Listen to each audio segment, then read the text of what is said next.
reached a watershed moment in the history of Bethune-Cookman University athletics, as tonight, the Wildcats men's and women's basketball teams finally make their debut in the Southwestern Athletic Conference after being members of the MEAC since 1979. And you couldn't ask for a more suitable opponent than the Wildcats' oldest rival, the Florida A&M Rattlers, to start the show, who themselves are making their jump from the MEAC to the SWAC after 35 years. It's always a fun time when the Cats and the Rattlers get together, and a double dose of SWAC basketball action starts right now. Live from historic Moore Gymnasium on the campus of Bethune-Cookman University in Daytona Beach, Florida, tonight's broadcast of Bethune-Cookman University Athletics on the Cat Eye Network is on the air. Hello and a very warm welcome. My name is Michael Trevillo. Happy to have your company on this historic evening on the east coast of Florida. This is the first of a BCU FAMU doubleheader tonight as the Wildcats men's team takes to the floor following the conclusion of the women's game. That game can also be seen on the Cat Eye Network and is free to attend. So if you are in the area, come on down and support the Wildcats. Now, without further preamble, let's talk basketball. The BCU women's basketball team enters conference play with a record of 2-8 and are still without a win versus a Division I opponent. Their victories coming against Edward Waters College and Warner University. However, conference play gives the Wildcats a chance to hit the reset button and come out swinging against a new slate of foes. BCU has only hit the floor once since we last saw them at home on December 14th, a 59-88 loss to Georgia Southern in Statesboro. Despite the result, it was a banner night in the young career of Kayla Clark. The freshman matched her career high with 18 points and set a new record with 17 rebounds. Taylor Williams added 12 points and Kayla White had 9. The Wildcats were set to stay in Georgia to face Mercer on December 21st, but the game was canceled. On the season, Morgan Beecham is the only BCU player averaging double-digit points with 11.8. Kayla Clark is pulling down the most rebounds with 9.3, and Kayla White is making her presence known on the defensive end with 16 total steals. Our opponents from across the Sunshine State are the Florida A&M Rattlers, who also sat out the 2020-21 season. They finished their non-conference slate with an 0-11 record and have played a tough assortment of top-tier mid-major teams during that span, including Troy, Tulsa, Coastal Carolina, Memphis, and Ohio. The Rattlers will look to unleash their experienced backcourt on the Wildcats. Junior guard Dylan Horton leads the way with 14 points per game, and a redshirt senior guard Anijah Harris averages 10.4. Tonight will be the 65th meeting between these two women's basketball teams since 1991, with Florida A&M leading the way 39-35. However, Bethune-Cookman has won the last 9 in a row, dating back to January of 2017. The most recent clash between the Rattlers and the Wildcats was the closest ever, with BCU winning 66-64 at Moore Gymnasium on March 5th in 2020, the last game before both of these teams went dark for the following season. Now for the national anthem and player introductions, let's go down to the floor to public address announcer Jeff Ford.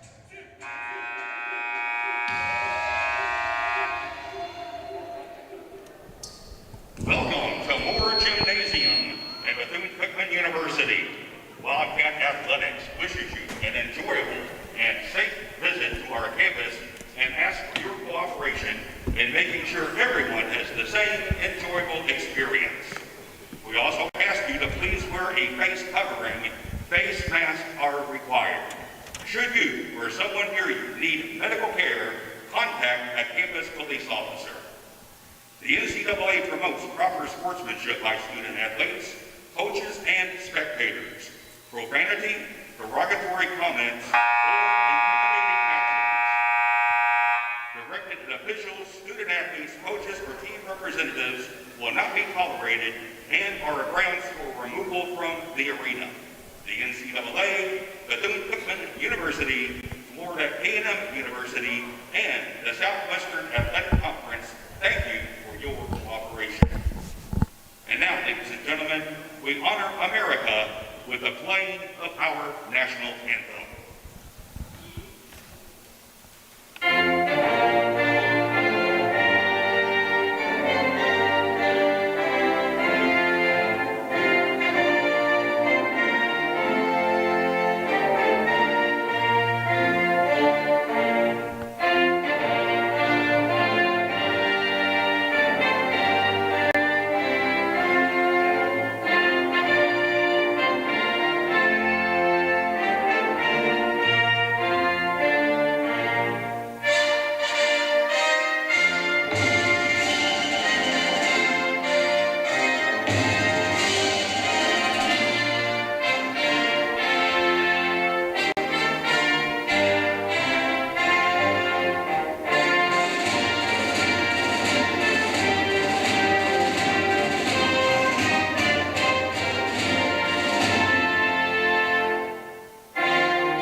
to Bethune-Cookman University's Richard B. Moore Gymnasium for tonight's NCAA Division I women's basketball game.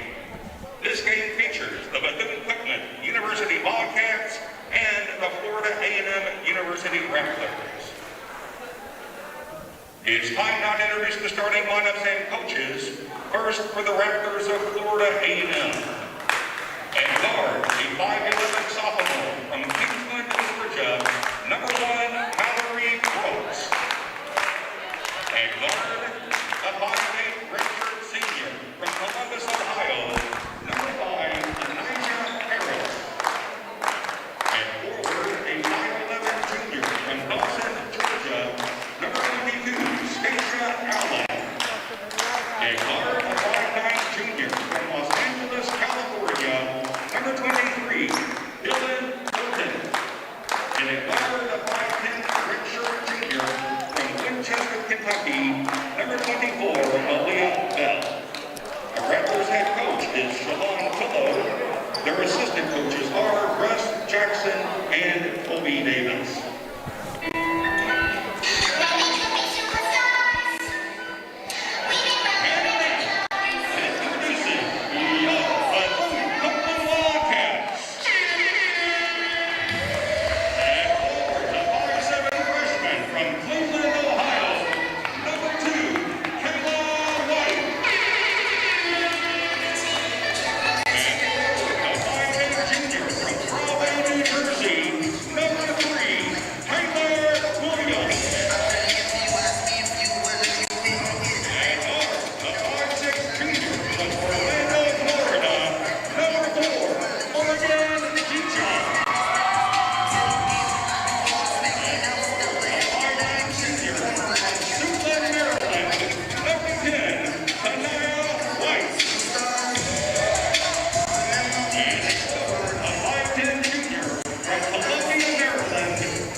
Starting lineups on the floor. There was an almighty roar when the local Morgan Beecham was announced by the sparse crowd here at historic Moore Gymnasium.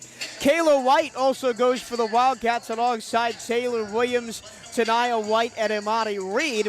And for Florida A&M, it will be Mallory Brooks, Anijah Harris, Stacia Allen, Dylan Horton, Malia Bell.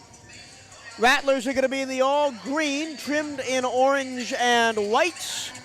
And Bethune-Cookman are going to be in the home gold, trimmed in burgundy and white as well. We are just now awaiting the teams to enter the field of play. And we will get the first game of our doubleheader started. If you're just joining us, my name is Michael Tremendo. Thank you so much for spending your evening with us here on the Cat Eye Network. For Bethune-Cookman Wildcats, one of the keys to the game tonight will be depth and bench rotation. All 9 of their active players have started at least one game this season, and they are all averaging double-digit minutes. So look for them to sub early and often and get everybody into the game.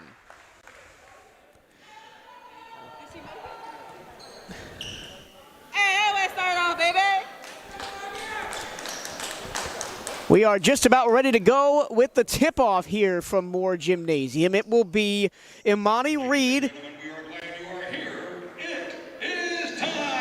will jump for the Wildcats, and it will be Stacia Allen, the junior forward, to jump for FAMU. That will be 5'11", jumps 5'11".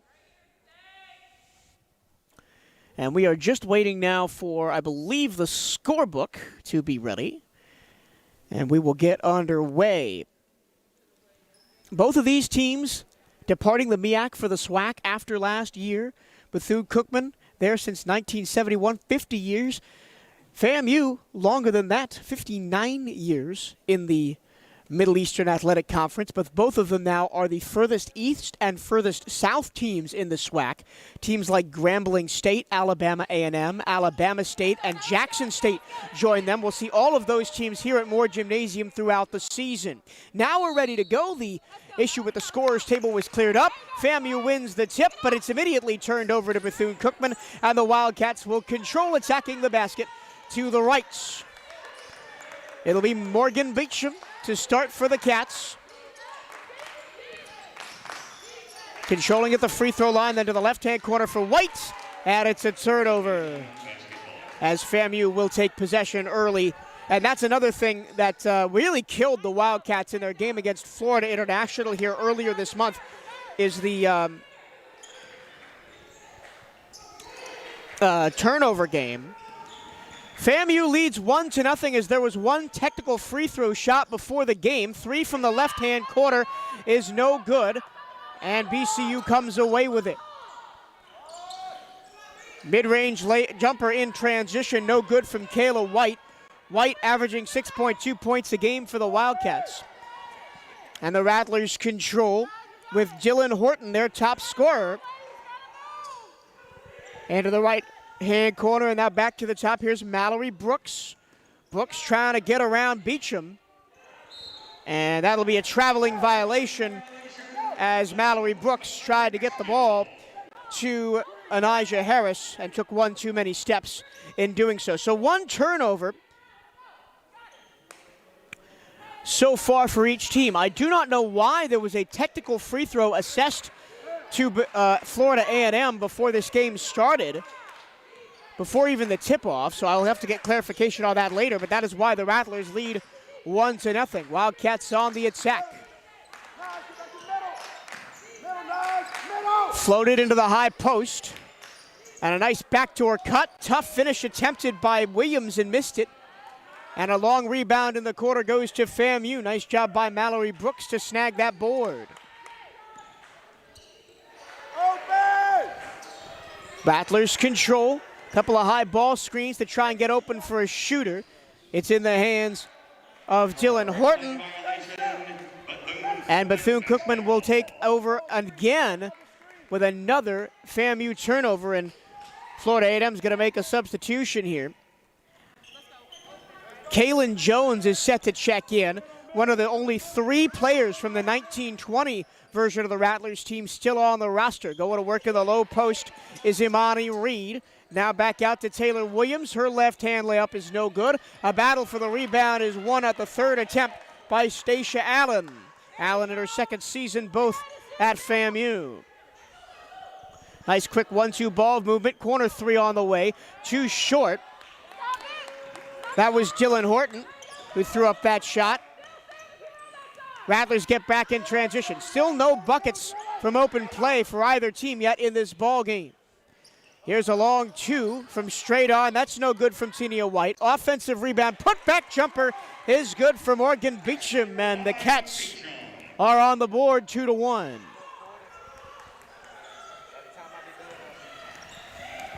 Quick double team applied to Dylan Horton, but then the Cats back out of it. Malaya Bell spinning in the lane to the left-hand corner. Driving baseline, but getting stopped is Dylan Horton. A long 3, tightly guarded, and a foul is going to be called underneath as Beecham was bowled over. That'll be Dylan Horton's first foul. And we have a pair of 25s subbing in for both teams. For Bethune-Cookman, that'll be Kayla Clark and Kaylin Jones for FAMU. I mentioned that Kaylin Jones is one of the 3 players left over from the 1920 version of the Rattlers team after they sat out last year. The other 2 players, Stacia Allen and Micaiah Mack, who we have yet to see. In the corner, faking a 3 back to the top. Here's Tia White, and behind the back dribble from Beecham. 4 on the shot clock, got to get something up. Step back, throwing it up off the backboard, did not hit the rim, and it's a shot clock violation, another turnover. A bit of a shaky start from both teams offensively, although it has been good job by both the Rattlers and the Wildcats on box-out situations. Only one offensive rebound for either team, and that was the putback by Morgan Beecham to open the scoring for the Wildcats. And here's a steal by Beecham. In transition, a pass too tall into the lane, and a foul as getting pushed from behind was, I believe, Kayla White. And Anijah Harris will pick up her first foul. Nice job in transition by Kayla Clark to catch up to that ball and eventually work it underneath the basket. Excuse me, by Kayla Clark, and now Tania White is at the line for 2 free throws. First one, swish, it's good. White, 20 of 24, 83.3% on free throws coming into the game. And that is the second one up and good. 4-1 lead for BCU. BCU has not had a victory against since the game against Warner on the 6th of December, so almost an entire month. Will be big. A win tonight over their arch rivals from across the state. Driving baseline and throwing up a wild one is Mallory Brooks, but there will be a foul called, and Brooks will go to the line. That's first foul on Kayla White. That's her first. Team first.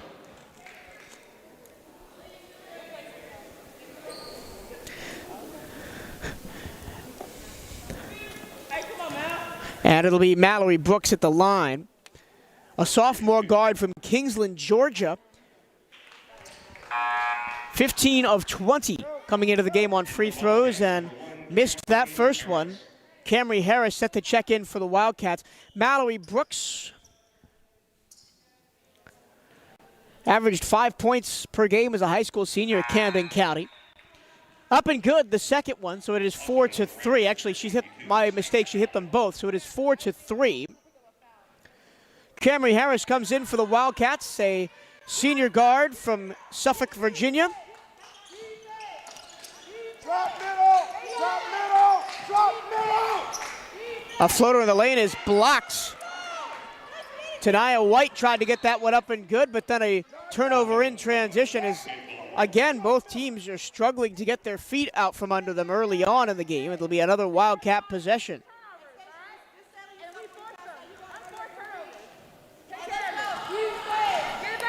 Here's Taylor Williams controlling, a transfer in from Pensacola State and Daytona State before BCU.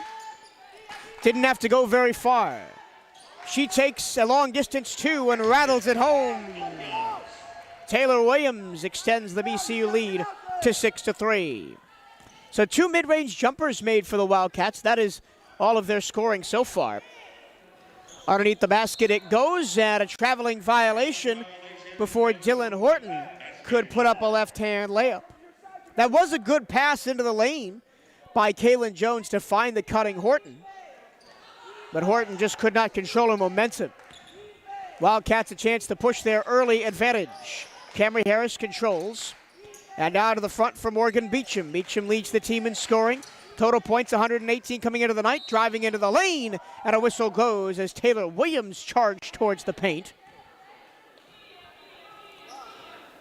And that will be a media timeout. The foul will be charged to Stacia Allen, and we'll shoot free throws when we come back. It's an early lead for Bethune-Cookman as it's a 6-3 here at Moore Gymnasium.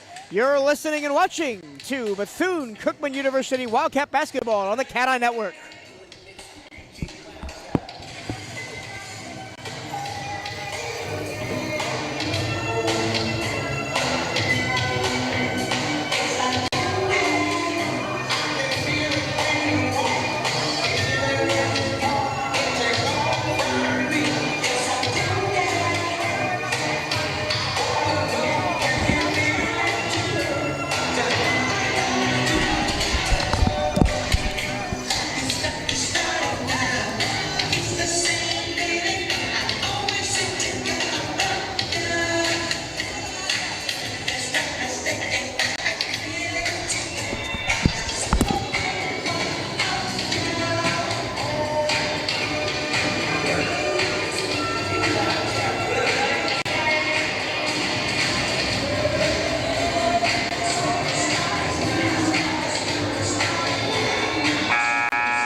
Welcome back to more Gymnasium on the campus of Bethune-Cookman University. So I have found out what the single free throw was for FAMU before the game even tipped off. Is it an administrative technical foul assessed because the shot clock was not set up correctly before the game.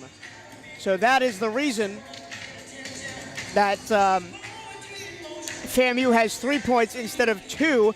FAMU, a rough shooting to start for both teams. FAMU 0 of 3, BCU just 2 of 8. And Taylor Williams is at the line to shoot 2 for the Wildcats.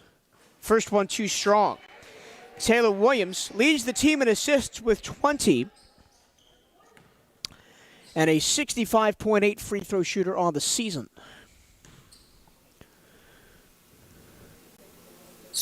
Waits, fires, and swish, it's good. So the lead 7-3 for the Cats, as that's the first missed free throw by either team on the game. Out high, here's Dylan Horton, guarded very carefully by Beecham. Around the screen, long 2, jumper, yes, it's good, from Kalen Jones. And to bring the lead back to just 2 for BCU. Straight into the paint, and a offensive foul is going to be called. They're going to get Taylor Williams with the charge. As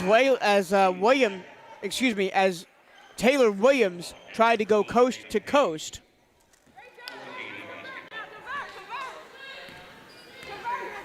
Nice positioning by the FAMU defense to draw that charge, and they'll get a chance to take the lead. Tatum Hayes is checked in for the Wildcats. She wears number 12, and a traveling violation, as that was just simply a misread.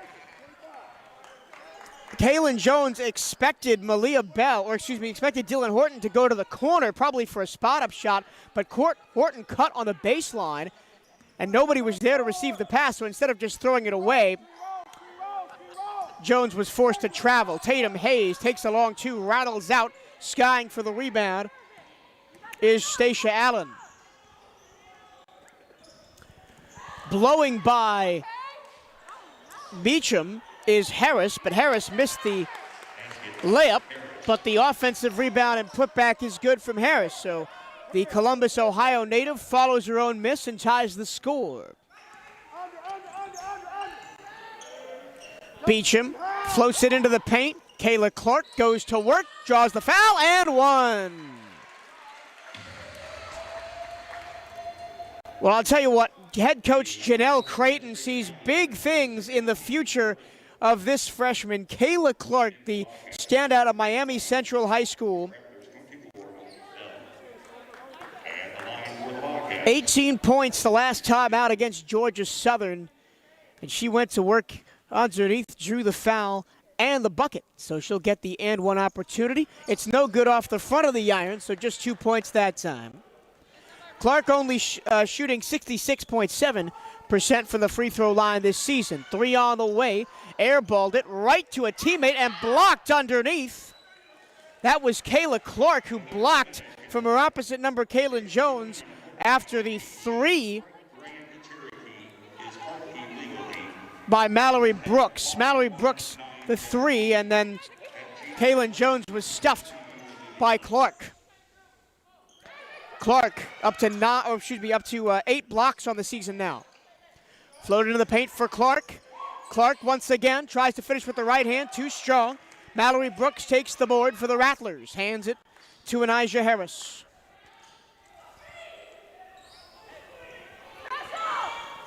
Harris switches to her right hand. Clark switches onto her and forces the pass off.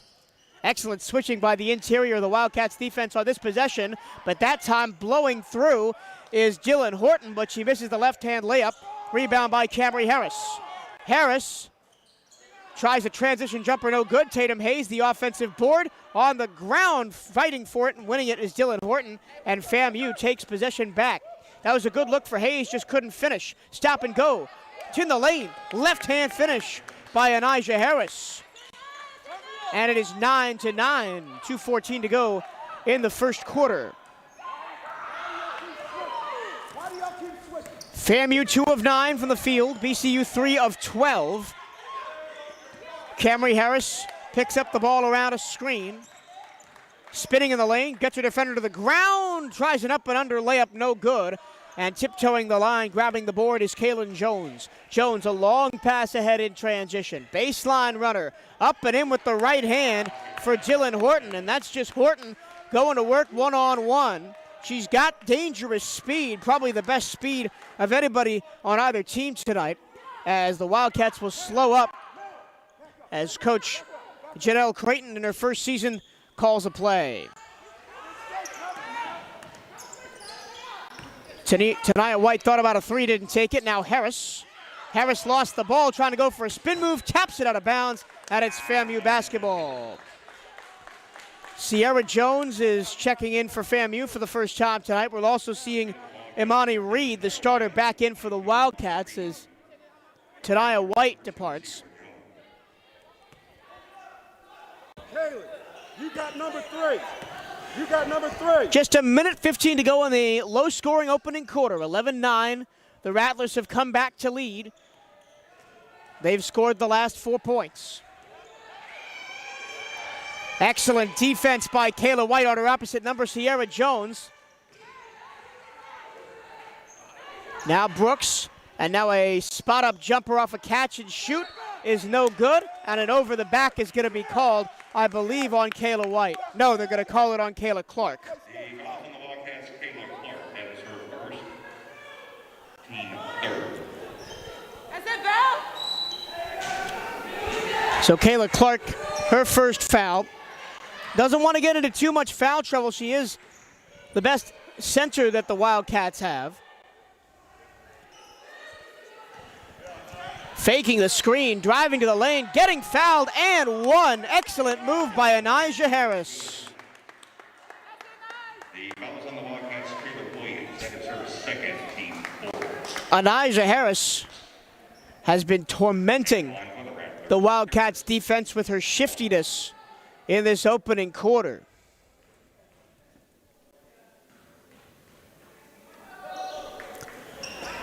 Free throw up and good by Harris. Harris up to 7 points to lead all scorers. No one on Cookman has more than 3. And after starting so brightly, the Wildcats in a bit of an offensive rut as there's going to be another turnover, as throwing it to nobody out of bounds was Imani Reed. Morgan Beecham checks back in. Morgan, the junior out of Orlando, Florida. And while she was there, won 3 district titles at West Orange High School. Just 26 seconds left to go in the quarter, and the Wildcats are switching to a press defense here, or maybe just showing the press. Good. FAMU gets around the trap with very limited pains, but almost turned over, recovered well, and the Rattlers now into their offense. Long pass, right-hand wing, 3 on the way, front iron no good. That was Dylan Horton. Offensive board, and the putback is good. Mallory Brooks with the putback, and it's a 16-9 lead. 7 points the advantage for FAMU as they have scored the last 8 points to take the lead into the quarter break. We'll be right back. This is Bethune-Cookman Wildcat Basketball on the Cat-Eye Network. Grand Cherokee is parked illegally. The license plate is Y19FT. This Jeep Grand Cherokee must be moved immediately or it will be towed.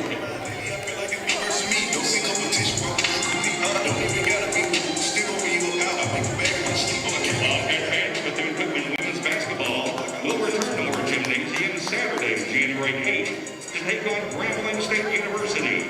Come out and support your Wildcats.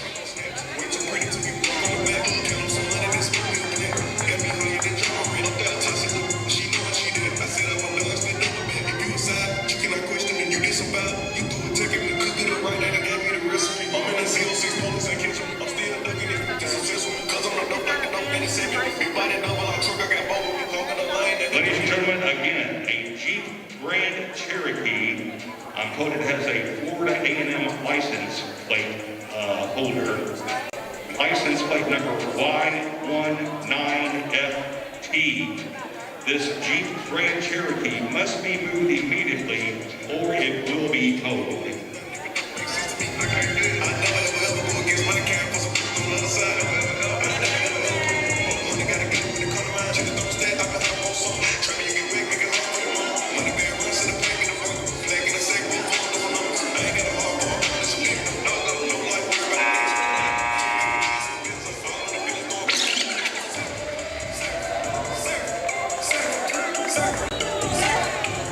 Welcome back to historic Moore Gymnasium. The Florida A&M Rattlers lead the Bethune-Cookman Wildcats 16-9 after FAMU scored the last 9 points of the quarter to take the lead after starting 0 of 8 from the field.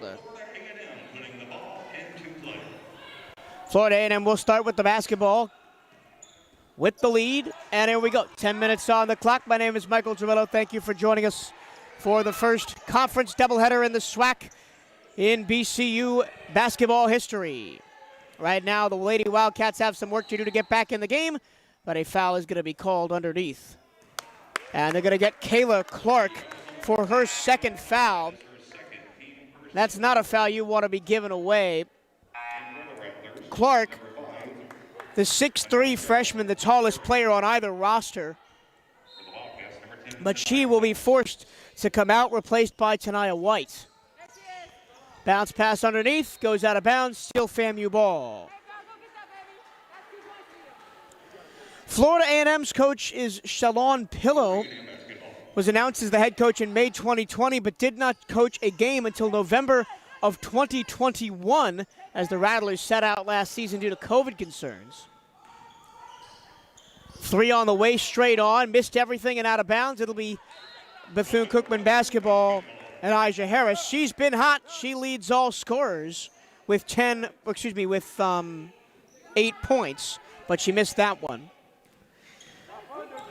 Pillow, a first-time head coach, but has had multiple assistant stops, including Middle Tennessee State, Kentucky, and Hofstra. As that one off the glass and in by Tania White. And the Cookman is on the board first of this second quarter, looking to chip into this lead.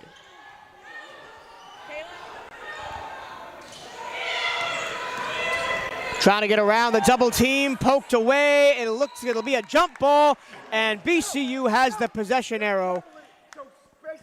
And it'll be Bethune-Cookman basketball. So, as I was saying, Shalon Pillow, former assistant coach at Middle Tennessee State, Kentucky, Hofstra, and South Florida, but she, biggest feather in her cap, played for Pat Summit at Tennessee, won 3 SEC championships and got to 2 NCAA Final Fours.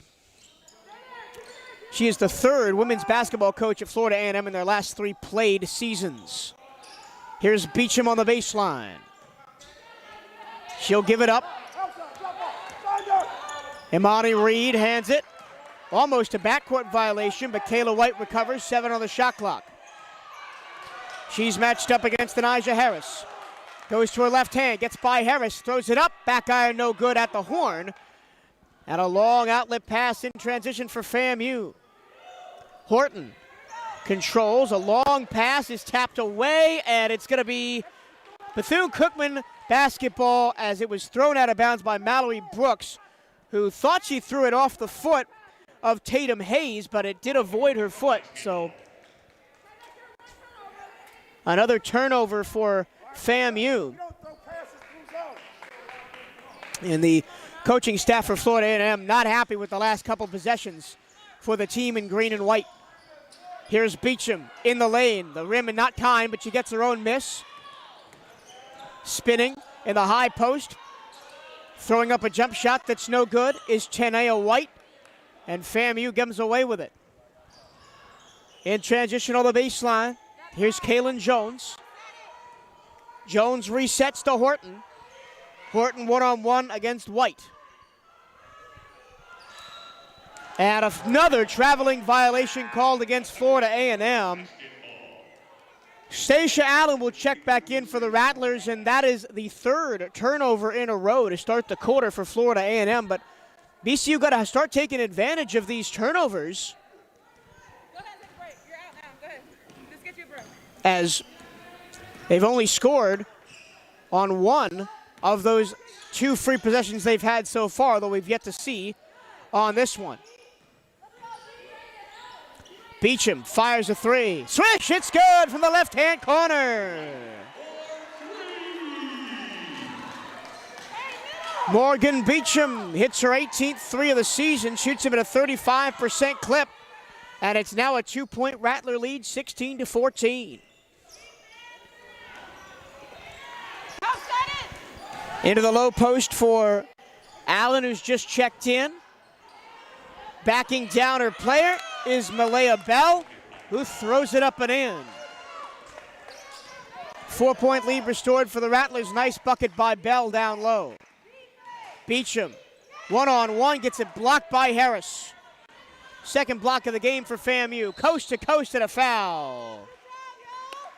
They'll get Tania White for the contact as Horton tried to go coast to coast. And I believe they're going to say the foul was on the floor. Nope, it is going to be a 2-shot penalty, and it's going to be Kaylin Jones taking the shots. Kayla Jones just 3 of 6 from the line. As one player checks in, Mallory Brooks. Sierra Jones will get the shooter if she makes the second one. Low stance on the free throw. The first one is no good from Kaylin Jones. Jones from Tallahassee, Florida. Played at North Florida Christian High School. 21 points per game, her average her senior year. Second free throw up and good, and then she will come out replaced by Sierra Jones. Jones, a sophomore from Brooklyn, New York.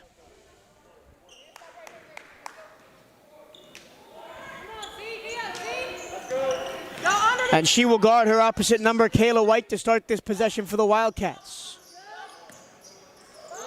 Faking the drive, putting up the long 2 is Tania White. Tania White, once again, brings the Wildcats to within a possession, but they got to play defense here. Into the post it goes. Right hand layup from the left-hand side, no good. Ball is taken away by Imani Reed off the rebound. It was a good look for Stacia Allen, but you couldn't get it to fall. Runner in the lane, not good for BCU, and then tapped out of bounds over the baseline by Imani Reed.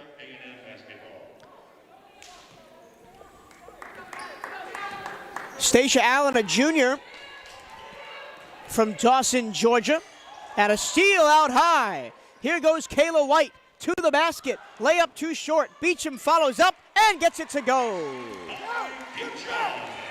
And it's a 1-point game. Excellent follow-up hustle play by Morgan Beecham to capitalize off the steal. Nice baseline runner by Dylan Horton. And Horton puts it up in good, 21-18. I mentioned that Dylan Horton leads the team in points per game, 14.2, but also leads the Rattlers in steals with 13. Thrown down low, double team underneath, ball batted out of bounds. It will stay with Bethune-Cookman. That was Imani Reed going to work down low. Kaylin Jones returns for the Rattlers. Nice pass in front. It's stolen away, and then a whistle. And a foul going to be called. Nope, it's just going to be out of bounds. I thought they were calling a foul, but they were not. Catch and shoot off the inbounds from Tatum Hayes. In and out. That would have been a 3 if it was good. And a traveling violation as Sierra Jones. That's just careless from Jones as she turns it over.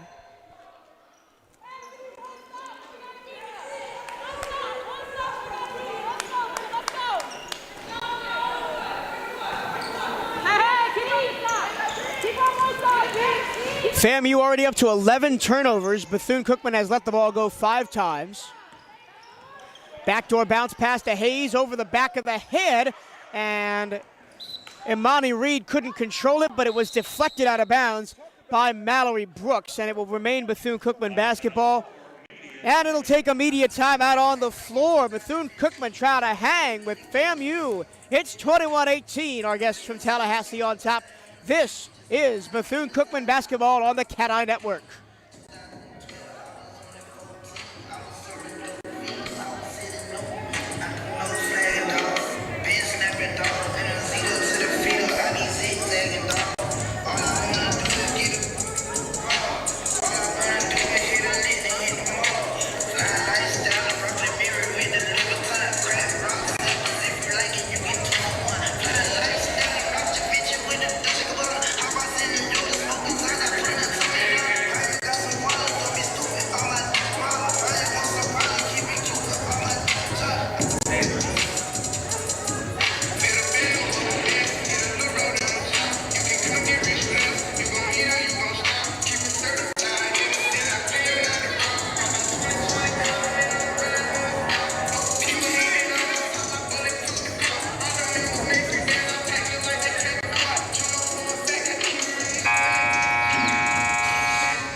Wildcat fans, Bethune-Cookman women's basketball will return to Moore Gymnasium Saturday, January 8th to take on Grambling State University as part of a Wildcat doubleheader. BCU women's basketball will open the first of 2 games at 2 p.m. with the men's scheduled to follow at 4 p.m. Come out and support your Wildcats. Media timeout gone in the second quarter of play. 21-18. The FAMU Rattlers lead the Bethune-Cookman Wildcats, and a rattle home another basket from Tania White.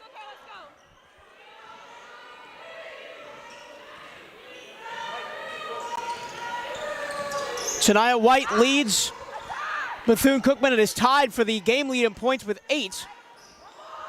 3 on the way. Catch and shoot no good from Mallory Brooks.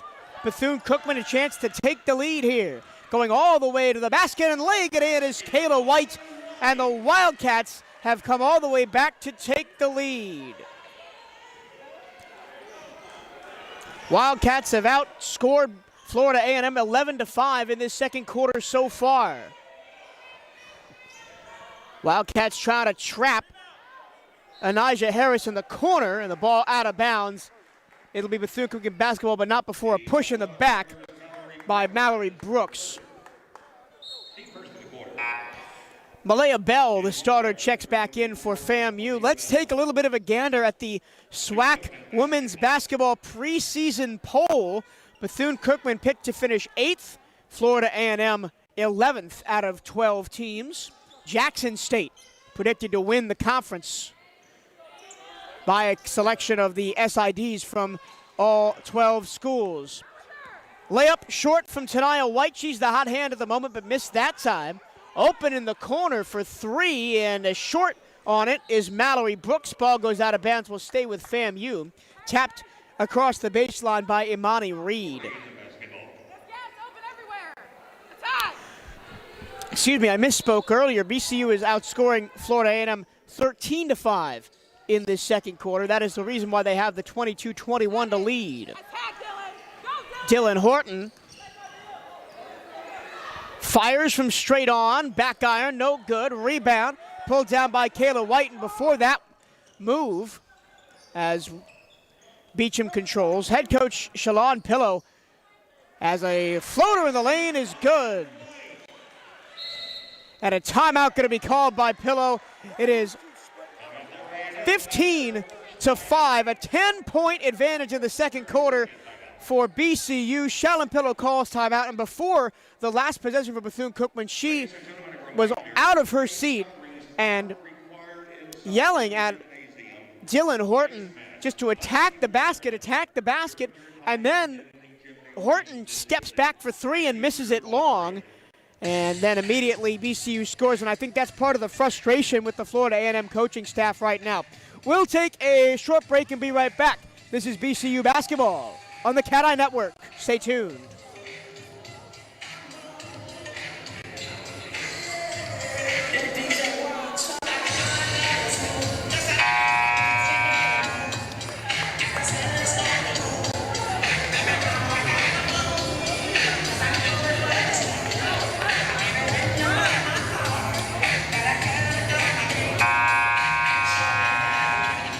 Make sure you are representing Bethune-Cookman University Athletics to the fullest. Buy the latest BCU gear online at the Bethune-Cookman online store.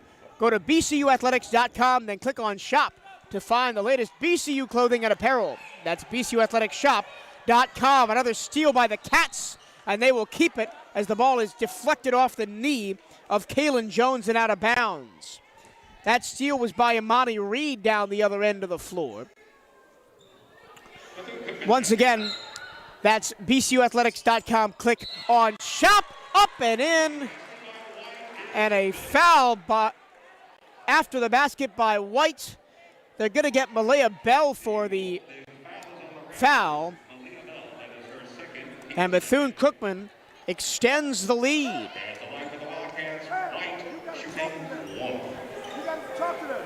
Only the third trip to the line for the Wildcats today. They are 3 of 5.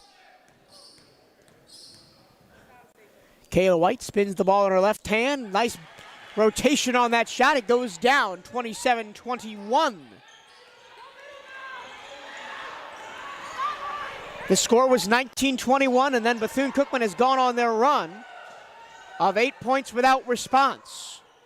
Thinking about a 3 in the corner is Mallory Brooks. Now trapped is Malia Bell. She works out of it. 3 straight on, no good, but a nice rebound underneath by Bell to keep the possession alive off the missed shot by Harris.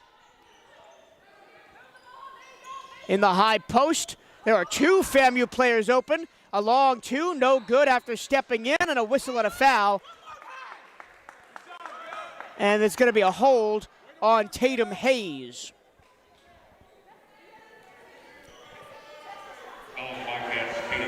I'm surprised that FAMU didn't drive the basketball there. Nice inbounds pass, and it's put up and in by Kalen Jones. And the Rattlers finally break their duck. It was 8 points without a reply for the Wildcats. And BCU still holds a 27-23 lead.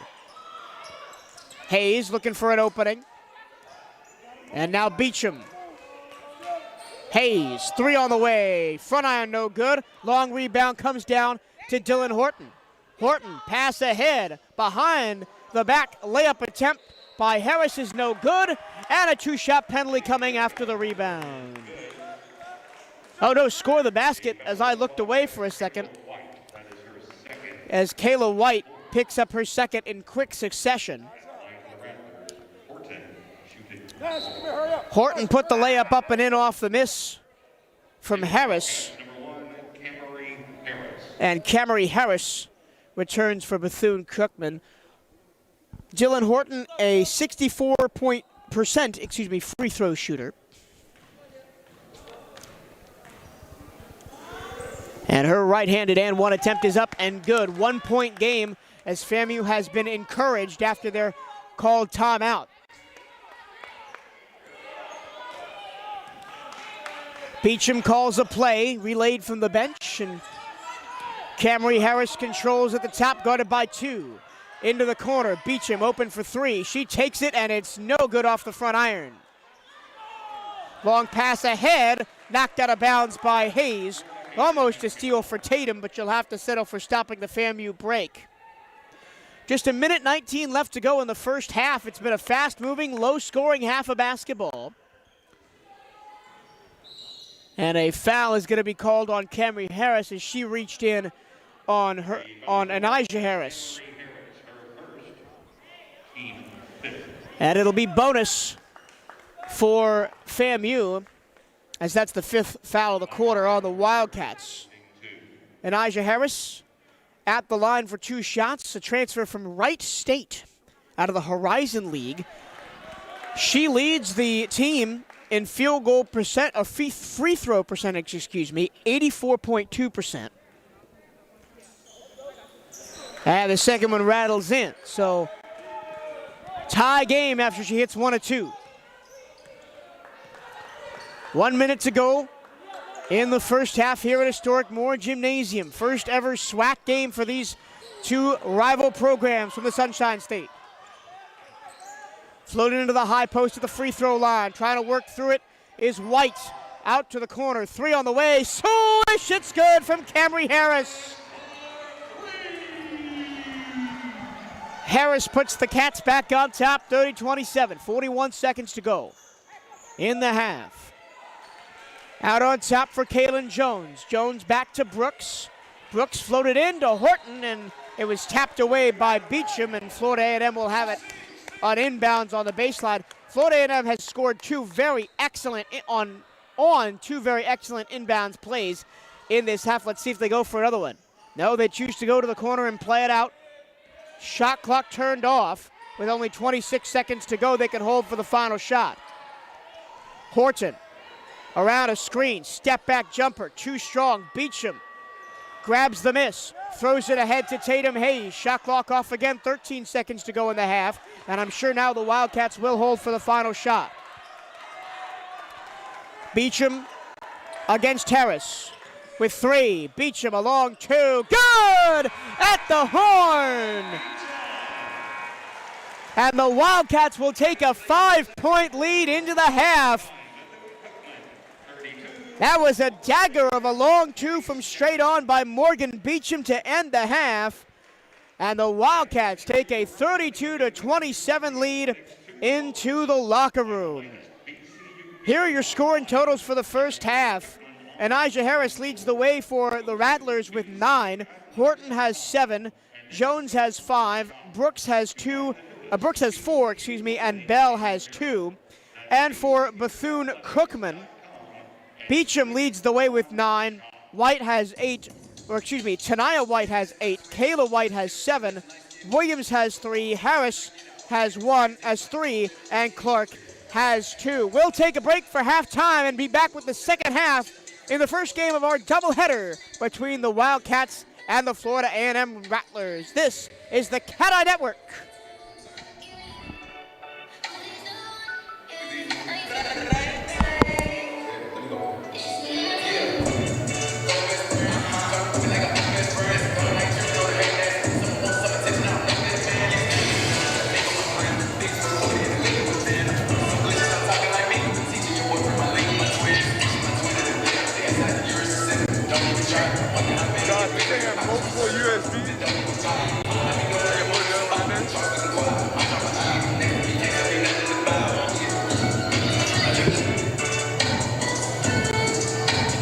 I apologize if I'm loud. Oh, you're good.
Remember me? Yeah. I just wanted to ask, what's happening? They're trying to chill my face.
Welcome back to historic Moore Gymnasium here in Daytona Beach, Florida, on the campus of Bethune-Cookman University. Welcome back to the party.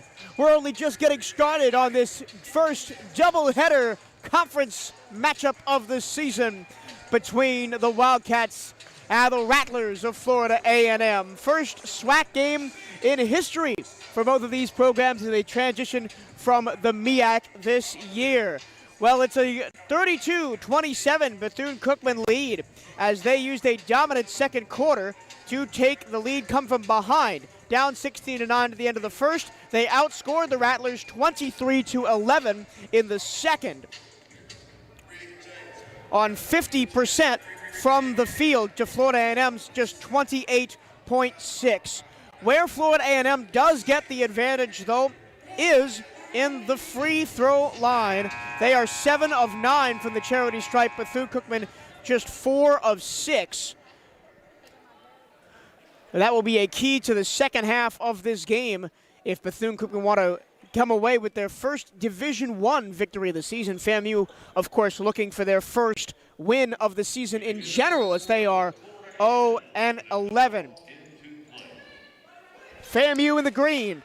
BCU in the yellow. Here we go. Let's play basketball in the second half. Mallory Brooks controls. Switched on to her by Tanaya White for the Cats. Into the left-hand corner, here's Jillian Horton. Horton had 7 points in the first half. Floated into the paint. Tough catch for Malaya Bell. Her put-up is no good. Offensive rebound, no good. And a whistle and a foul on the floor underneath. And they're going to get Morgan Beecham.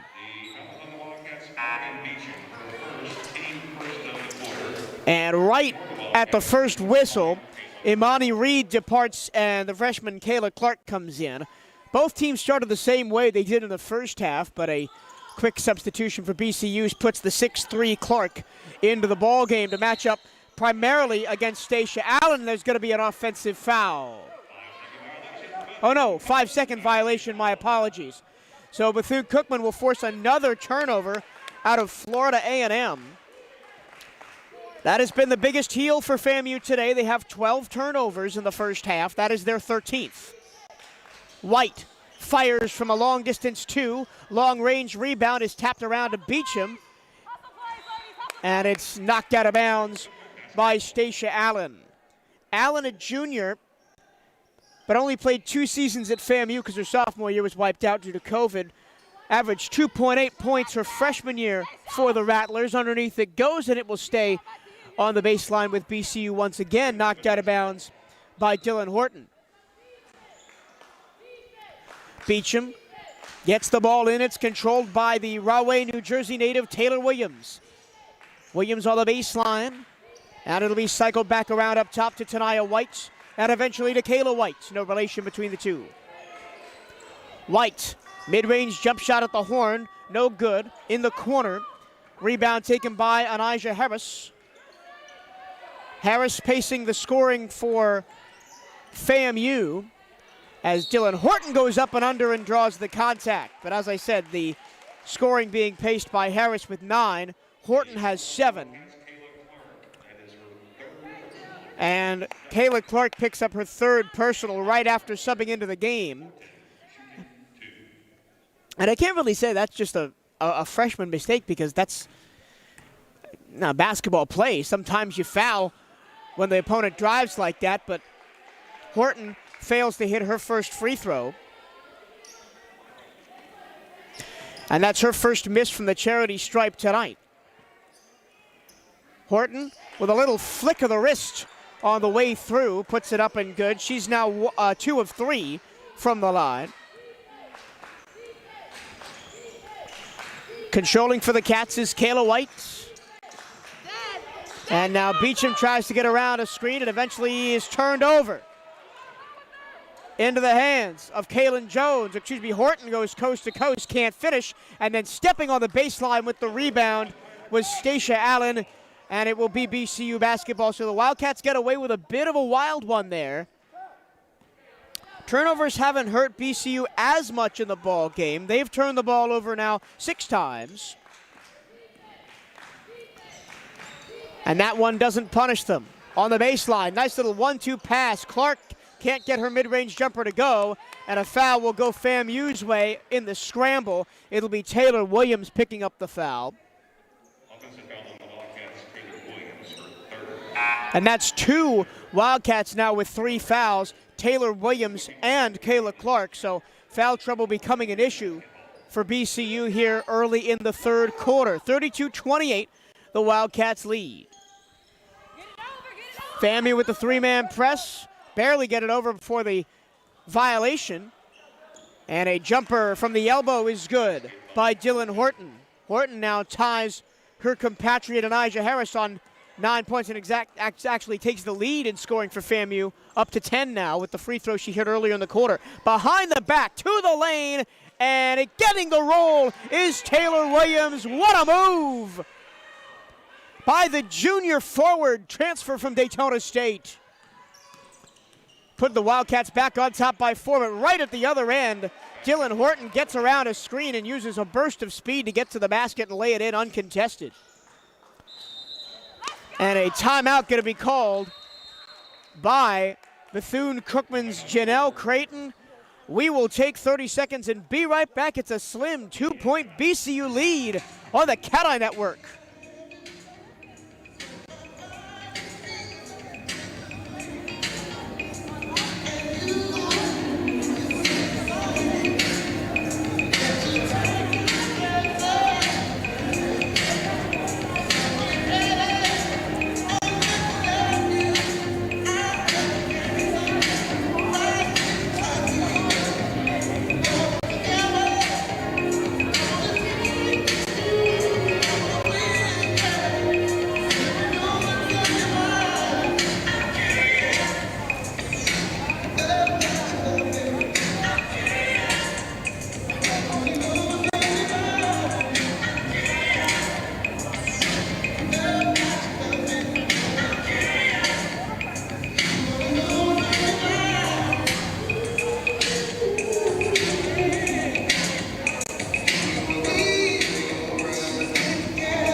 Welcome back to historic Moore Gymnasium on the campus of Bethune-Cookman University. Stay up to date with everything going on with Bethune-Cookman Athletics by checking out the Wildcats official website. Go to bcuathletics.com for schedules, stories, and all the latest information on Bethune-Cookman University sports. Bookmark it and tell your friends that's bcuathletics.com. Well, it would be a fair assessment of both of these teams that neither shoot the 3-ball very well. As Taylor Williams controls, goes up and under, gets the roll, and restores the 4-point advantage for BCU. Bethune-Cookman coming into the game shooting only 24% from beyond the arc, and Florida A&M not much better, just 27% from 3. And on the game tonight, the Wildcats 2 of 5.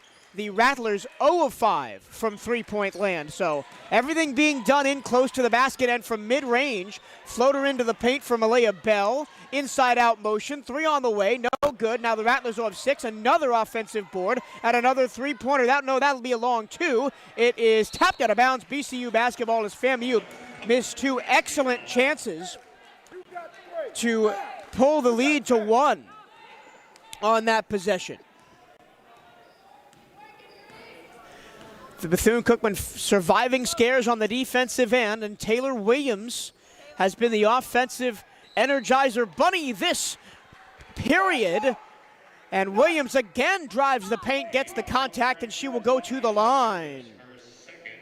And that is the second foul on Anijah Harris. It is important, imperative, I may say, for the Wildcats to get either Harris or Horton or both in foul trouble, because those are the 2 players that have been hurting the Wildcats on the defensive side of the floor. But right now, Taylor Williams is at the free throw line.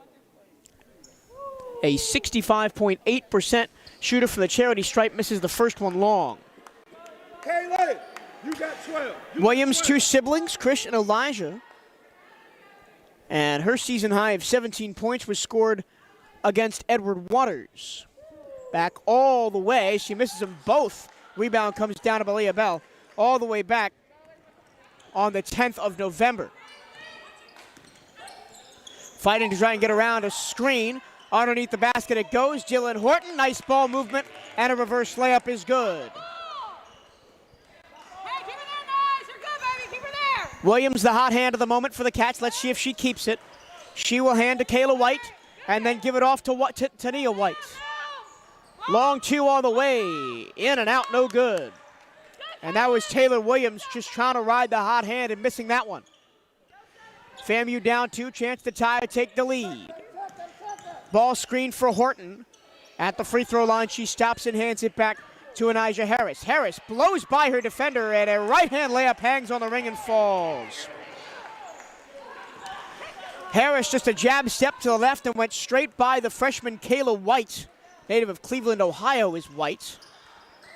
And here's Kayla Clark back into the game, the freshman center. She has 3 fouls, so she's got to be careful. Slipping down, and a foul is going to be called on Dylan Horton as Stacia Allen replaces Malia Bell at center, and Sierra Jones will come in for Anijah Harris, both of those FAMU substitutions. Not a shooting foul, so Cookman will have it on the baseline. The gunner is Kayla White. She gets it in, and a foul is going to be called, pushing the back on the freshly into the game, Sierra Jones. Sierra Jones played her prep ball at Summit Academy in Brooklyn, averaged 8.6 points, 2.9 rebounds as a senior. Tatum Hayes looking to lay it in to Kayla Clark, but it's taken away on the inbounds by Jones, taken away on the inbounds by Allen. And then Horton runs the floor and lays it in, and FAMU has taken a quick run to start the quarter and take a 2-point lead. BCU scoreless in the last 154, but they've got a chance at the line as Kayla White was impeded on her way to the basket by Stacia Allen.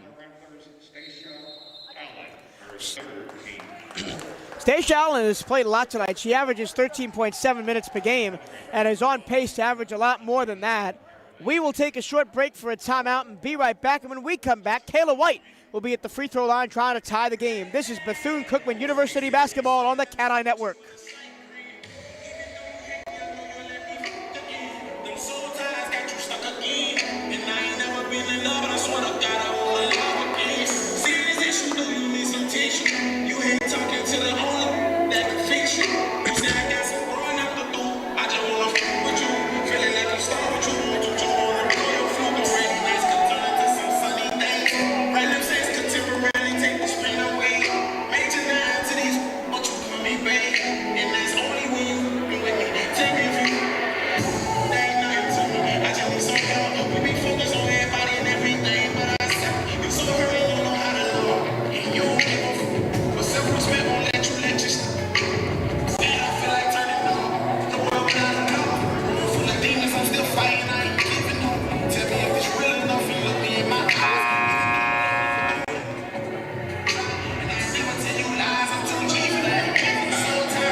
Well, FAMU has used an early 11-4 run to take the lead back on the BCU Wildcats as these two Sunshine State rivals go back and forth to open up conference play here in 2022. Happy New Year to everybody listening and watching to us on the Cat Eye Network today, as is the first Bethune-Cookman sporting event since the calendar changed over.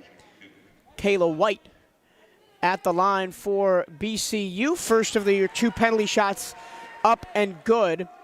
White, a 71.4% free throw shooter. Be ready for two-set here, ladies. Be ready. And a nice bit of backspin gets the kind roll on the second free throw attempt, and we're tied again. And the pressure comes from BCU, and they turn it over. A scramble for the basketball right in front of the scorer's table, and it eventually will be picked up by Kayla Clark for BCU. Long pass into the front court finds Taylor Williams. Tatum Hayes thought about a three, but then was closed out upon by Horton. Round the screen, left-hand layup is good. Taylor Williams attacking the basket again. Long pass ahead. Off the glass, too strong. Rebound fought for and won by Clark. And then a jump ball is going to be called. It's Bethune-Cookman possession arrow. It was a nice job by Kaylin Jones, the junior out of Tallahassee for FAMU, of running the floor. Just couldn't get the right-hand layup to go at speed. And then eventually the rebound was ripped away by Clark, and she tied it up with Jones. We have not seen Tia Bradshaw tonight. She leads the Rattlers in assists, so potentially some injury problems for Bradshaw. Good talk, good talk. Three-pointer, good! Oh, it's a long two. Toe was along the line for Tania White. But the Wildcats have been good from long range, or at least better than the Rattlers have. 40% from three. Tough finish is no good for Kaylin Jones. Ball battled under the basket for and taken away by Kayla Clark, and a whistle and a foul is going to go on Clark's opposite number, Kaylin Jones, as Jones pushed her in the back trying to get that rebound. First personal for Kaylin Jones. Only averaged 1.1 points and 1.1 rebounds in her freshman season at Florida A&M, did Kaylin Jones. And that is the fifth team foul of the quarter. So there might be a lot of free throws in this third period. Kayla Clark at the line, the freshman center. Her first penalty shot off the back iron, no good. Clark, not surprisingly, pacing the Wildcats this season in rebounds, pulling down 9.3 per game, but also field goal percentage at 47.5. 1 of 2 from the line for Clark. I mentioned FAMU is in the bonus. The full court press comes again from the Wildcats. The ball comes into Harris. Harris thought about a drive and then hands it to Brooks. Brooks in the lane, and one! As Tania White fell over, and the roll was kind to Mallory Brooks.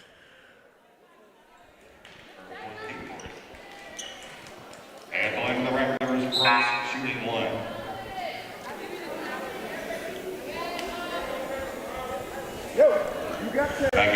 43-40 your score. Mallory Brooks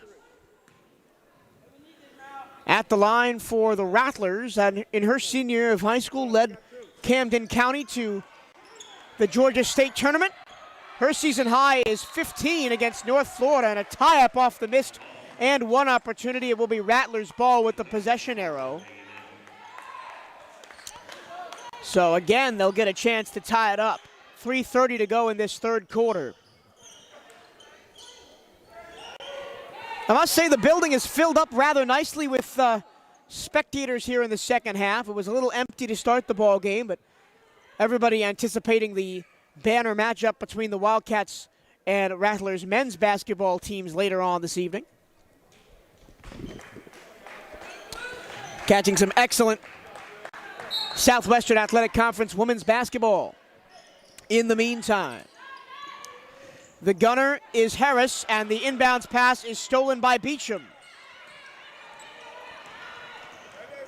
Kayla White controls across the time stripe, a little between the legs action, goes by, and a foul is going to be called, and it's going to be on FAMU. Oh no, it's going to be offensive foul. If you excuse me, my view was screened from the official who made the call. So it is a charge on White. Malia Bell had position and drew the contact.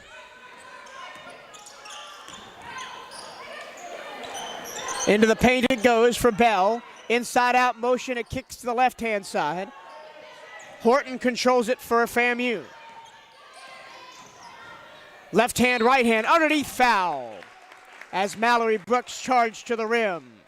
And that'll be Morgan Beecham called for the hit. And now both teams are going to be in the double bonus for the last 2:54 of this third quarter. Mallory Brooks at the line for 2 shots. A 75% free throw shooter gets the first one to go.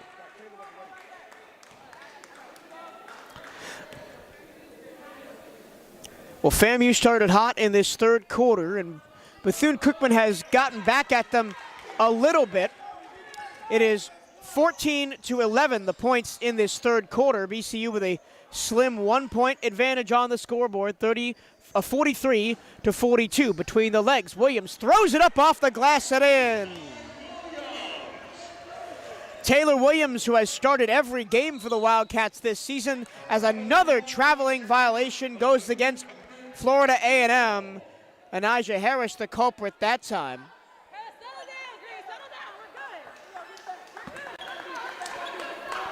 BCU taking advantage of the edge in turnovers, scoring 17 points off of the turnovers created by FAMU today. Here's Williams between the legs, goes back to her left hand, draws contact, throws it up. It's no good, but she'll go to the line.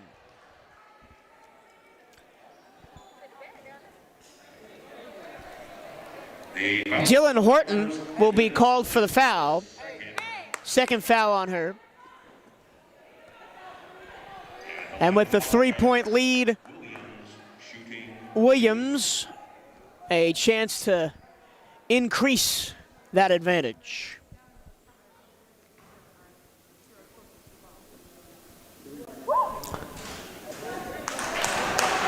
First one off the mark to the left. Williams has tied with Kayla White for the lead in points for Bethune-Cookman today. Currently has 11. And now 12 as this second penalty shot goes down. She had 12 against Georgia Southern the last time the Wildcats were on the floor in December. Unfortunately, that was a blowout loss, 88-59 up in Statesboro, Georgia. Horton gets it to go.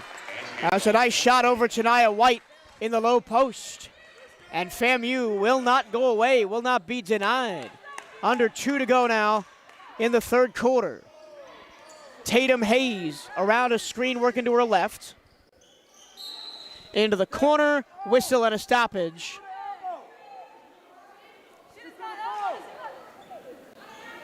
And they're going to get Florida A&M's Malia Bell.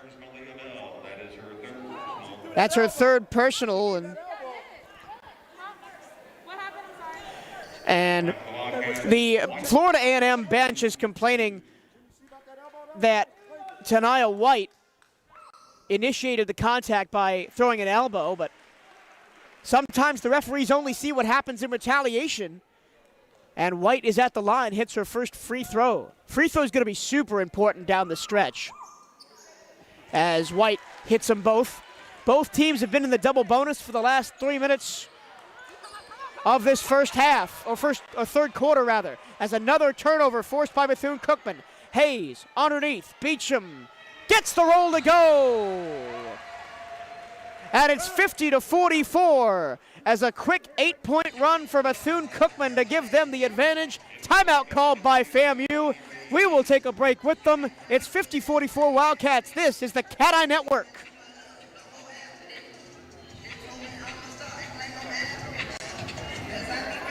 As a reminder, masks must be worn during your time in the gym tonight.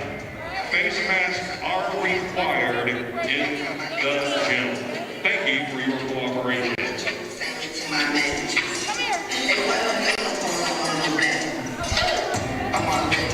Into the right first, number 22, State Powell.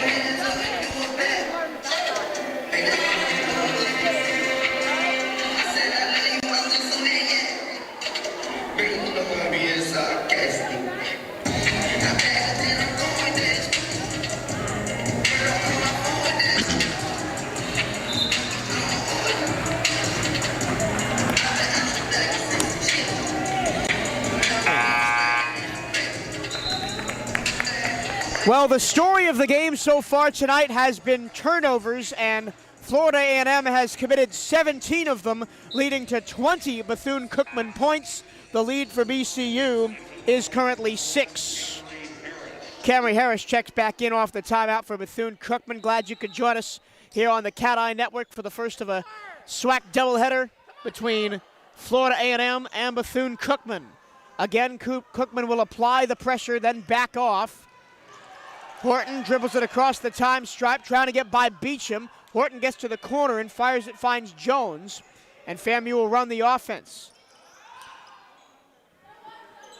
Elijah Harris matched up with Tatum Hayes. Harris tries to get by Hayes, and it's off the foot of Beecham, and it will remain with Florida A&M. A little bit unlucky there for Beecham. Almost had that steal, but it came off her foot. Floated in, grabbed by Mallory Brooks, and then handing it back to Dylan Horton. Horton, nice pass between two defenders, but the ball is coughed up, and then a whistle and a foul. And it looks like it's going to be on Florida A&M. And Elijah Harris is in a heated discussion with one of the officials on the baseline. But the foul is going to be called on Kaylin Jones as she held Tatum Hayes.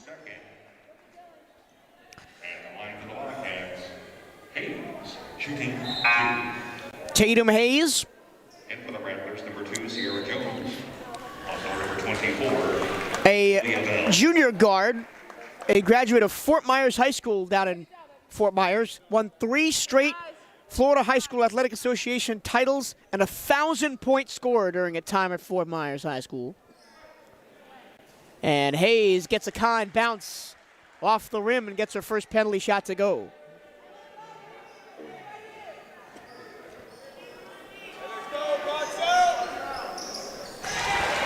That's the second one to go, and Hayes is now 9 of 9 from the charity stripe on the season, 100%.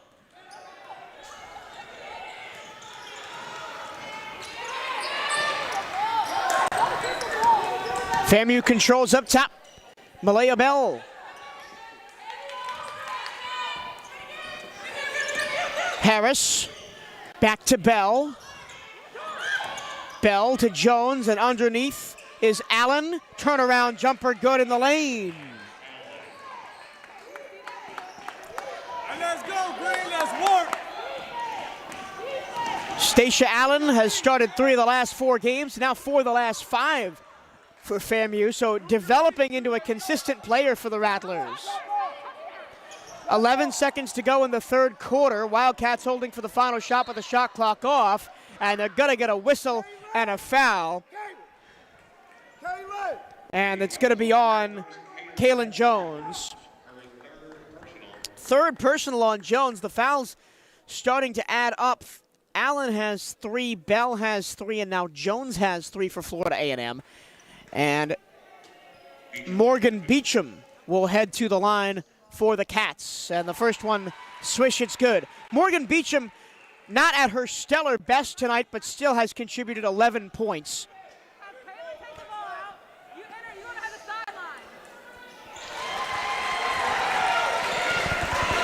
(54-46). 5 seconds to go in the corner. Elijah Harris goes all the way to the baseline, throws up a wild runner at the horn, which is no good. We head to the fourth quarter. Bethune-Cookman looking for their first D1 win. FAMU looking for their first win at all this season. It's a close one. 54-46, the Wildcats lead. This is Bethune-Cookman women's basketball on the Cat Eye Network. Stay tuned.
Well, Florida A&M Rattlers head coach Shalyn Pillow has the unenviable task of turning around this Florida A&M women's basketball program. In 2018, they went 3-24. In 2019, 6-21, and of course did not play last season. So a big task ahead of Shalyn Pillow and her staff. And right now the Rattlers are going to get an offensive foul against Taylor Williams. I believe that's Taylor Williams' fourth foul, and that would be big because Taylor Williams has 12 points tonight, second on the Wildcats roster behind Beecham. Harris. Down low it goes to Allen. Allen, a two-handed shove and a whistle underneath. The foul is on the Wildcats, Imani Reed. Imani Reed picks up her first foul. Reed started but has played or has spent most of the game on the bench backing up Kayla Clark. But with Clark having 4 fouls, she is on the bench and Reed is back in. So foul trouble for the Wildcats. Taylor Williams has 4, Kayla Clark has 4. Into the corner it goes for the Wildcats. Underneath, layup no good. Battle for the rebound. Offensive board by Malia Bell, put back in a foul. And they're going to get Camry Harris. Second foul on Harris. At the line for the Rattlers, Bell shooting 2. Malia Bell at the line. Her first trip to the charity stripe tonight. A 71.4% free throw shooter. And the first one is off to the left. Malia's cousin Jeremiah Bell played football at Eastern Kentucky University and then in the NFL. And Malia was on the varsity roster for 6 years at George Rogers Clark High School in Winchester, Kentucky. Malia, like her brother, started her collegiate athletic career at Eastern Kentucky, and transferred to Florida A&M after 1 season.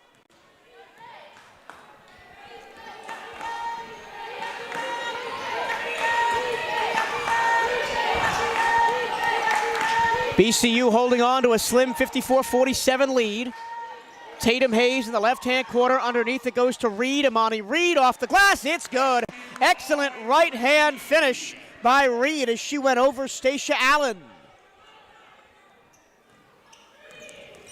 Sierra Jones, the sophomore from Brooklyn, controls for the Rattlers, wearing number 2.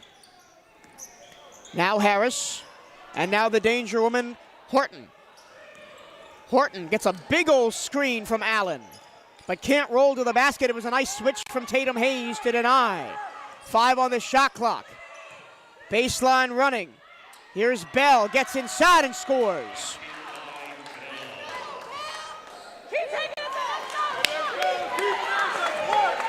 Malia Bell has the last 5 points for FAMU, and she is up to 5 points for the contest.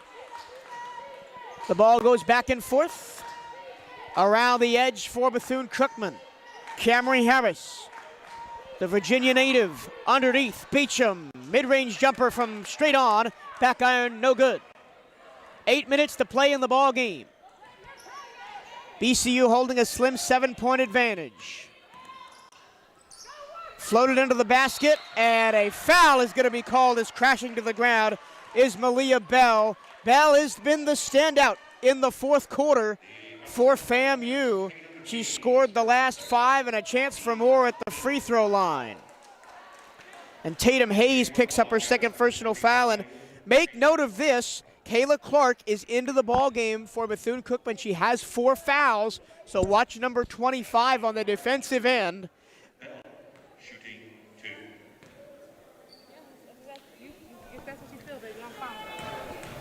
2 points for Bell, or 2 free throws, coming for Bell. First one rattles in. Malia Bell has a career-high 11 points. She got that as a freshman while playing at Eastern Kentucky. Only averages 2.4 points a game, does Bell, so tonight is an excellent statistical night, and even though she's really much only played sparsely, and all of her offensive contributions have come in this fourth quarter. Sometimes you only need to be on the floor for a few minutes to make an impact, as we have a stoppage on the floor. Both teams are headed back to their benches.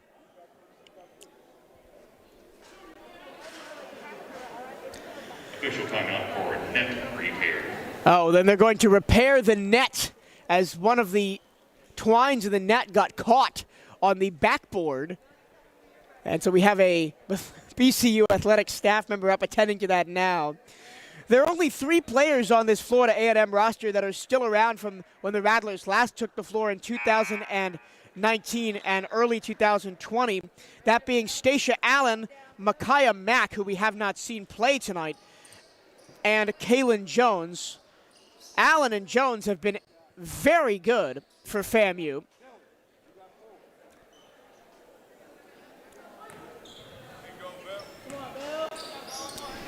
As setting up for her second free throw attempt is Malaya Bell. Bell hits them both. 5-point game with 7:53 to go. Mallory Brooks into the game for FAMU, so the Rattlers go a little bit smaller with the 5'11 Brooks in. Camry Harris looking for an opening, dribbling past the free throw line. Imani Reed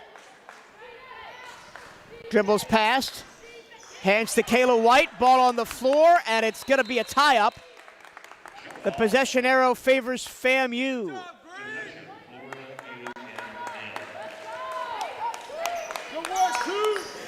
So FAMU has dominated in the paint, 34 points below the hoop tonight for FAMU, only 20 for Bethune-Cookman, and a lot of those Bethune-Cookman points in the paint have come off of transition buckets. And that is the hard work of Stacia Allen and Malaya Bell down low, as Beecham almost turns the ball over but can't keep it in bounds.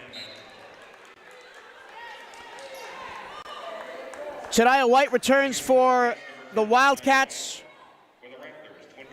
and Kaylin Jones comes back into the ball game for FAMU. This one, I get the feeling, is going to come down to the wire.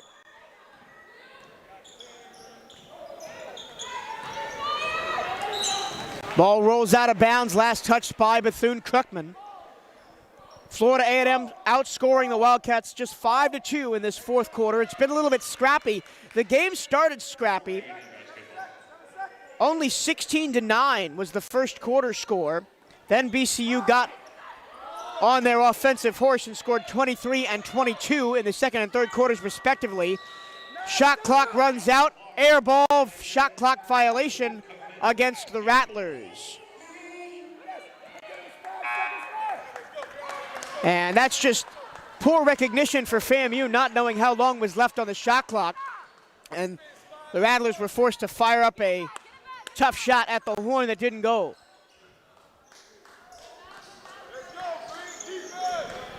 Beecham around the screen, set by White, loses the dribble and is kicked.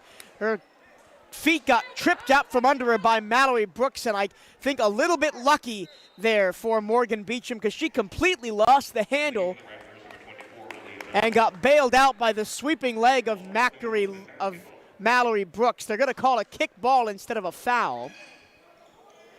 BCU already have 5 personal fouls in this quarter, so FAMU will be shooting free throws the last 6:41 of the ball game. Camry Harris spins the lane. That's a nice floater. Camry Harris hasn't played a lot in this game. That was her first offensive contribution. Wildcats with the trap, but FAMU works out of it, and then a travel in the corner by Kaylin Jones. The turnover count for FAMU has now reached 20. 20 turnovers for the Rattlers, only 10 for BCU.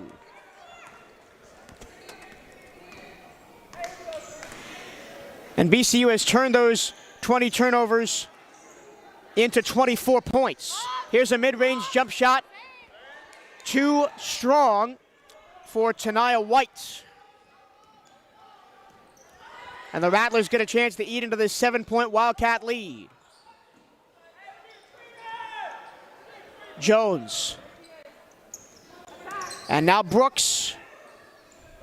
Underneath the basket, nice pass, left-hand layup, no good. Anijah Harris, that was a really good look on an excellent pass from Dylan Horton, but Harris can't finish. 5:30 to go. Beecham into the lane, layup, no good, but a foul as Beecham hits the deck. And they're gonna get Malaya Bell called for the infraction. That is her 4th personal foul, so as well as she has played offensively in this quarter, scoring 7 points, Bell will depart as she does not want to foul out, or the coaching staff doesn't want her to foul out. I'm sure she personally doesn't want to foul out either. So we are awaiting the free throws of Morgan Beecham. Beecham, the top scorer for the Cats tonight, with 13, including 1 trip to the free throw line earlier in this quarter. And she remains perfect from the line, 3 of 3. Set to check back in is Beecham's closest competitor for top Wildcat scorer tonight, Taylor Williams, who has 12, matching her season high. FAMU pulls down the rebound.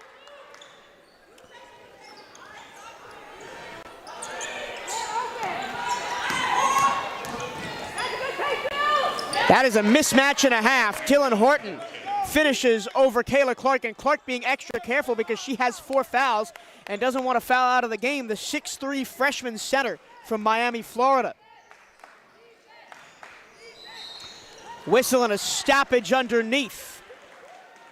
And they're going to get Dylan Horton for a foul for FAMU.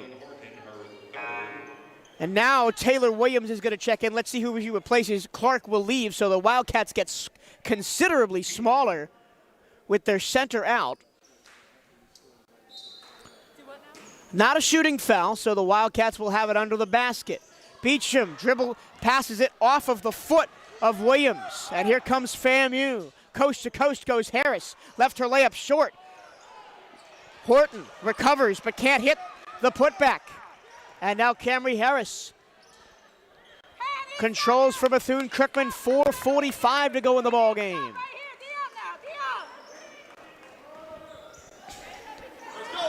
Camry Harris into the corner. Here's Kayla White, baseline underneath to Tania White. And her tough layup over the top of her head is no good. Nice screen. Long 2 on the way. It's good. And Nijah Harris hits. And it's 59-55. Timeout Bethune-Cookman. Florida A&M 0 of 12 from the 3-point range, but that's not stopping them from shooting the basketball as they have closed to within 4 points with 4:14 to go. This is BCU basketball on the Cat Eye Network.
Stay up to date with everything Bethune-Cookman athletics by checking out the Wildcats on social media. Give at BCU Athletics a like on Facebook and follow the Wildcats on Twitter and Instagram at BCU Athletics. For the latest on BCU women's basketball, follow at BCU_WBB on Twitter. And you know the Twitter space is going to be on fire tonight with the action in this contest and the next one. Taylor Williams falls down, but a nice recovery by Tania White to maintain possession for BCU. Williams underneath, bounce pass, Clark. Tough finish up and under for Kayla Clark. Kayla Clark, only 5 points in the ball game. She's been sidelined with fouls most of the night, but she is making her presence known here in the last couple of minutes of the ball game, and she tag teams a defender and a whistle and a stoppage, and it's another traveling violation, turnover number 21 against FAMU. So Dylan Horton was on the bench for all of about 30 seconds, and then she checks back in. Key to note, Malia Bell, who has 4 fouls, is also set to check back in for FAMU. Beecham, bounce pass under the basket. Nice catch by Williams, and a shot no good, but a foul. They're going to get Stacia Allen for the bump. Nice job by Beecham that time to work out of a tough situation and find the cutting Williams on the baseline. It wasn't the greatest shot, but she did lean in and initiate the contact to draw the foul. Williams at the line.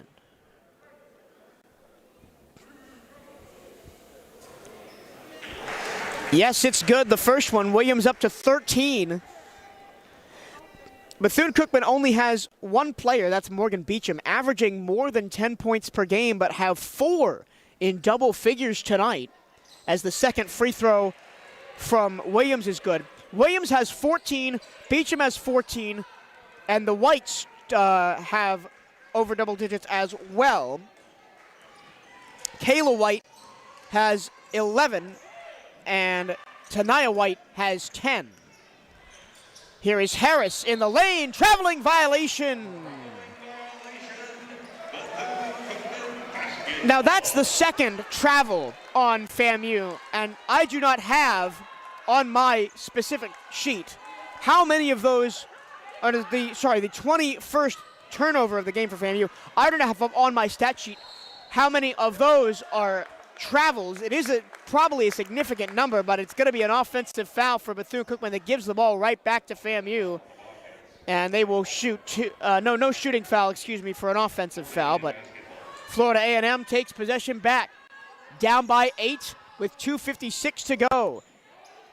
The Rattlers offense needs to move and move quickly if they want a shot at winning this game. 0 of 12 from three-point land are the Rattlers. They're probably going to need to get some of those to fall. Layup no good. Rebound put back is good by Allen. Stacia Allen, that's only her 4th point of the night, but she has been a force under the basket, pulling down a game-high 7 rebounds. 3 from straight on, way off to the right. A short possession for Bethune-Cookman, allowing the Rattlers a chance to get back in this game. Here's a jumper now from Allen. No good. Foul going to be called as Clark pushed to gain an advantage underneath the basket on the rebound, and that will be the end of Kayla Clark's evening, as that is her 5th foul. She will be replaced by Imani Reed. Now, how big will that be as the Wildcats lose their tallest player into the last 2 minutes?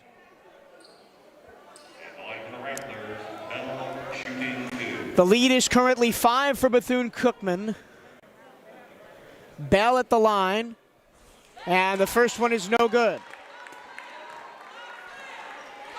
Dylan Horton, a game-high 20, so she has hit her scoring average and then some. She averages 14.2 a game.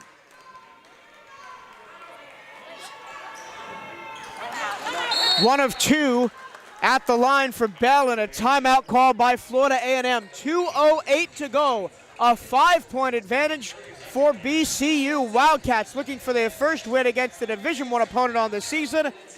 And the Rattlers just looking to beat anybody and avoid going 0-12 and get that all-important first conference win on the board in the SWAC. This is Bethune-Cookman Wildcats basketball on the Cat Eye Network.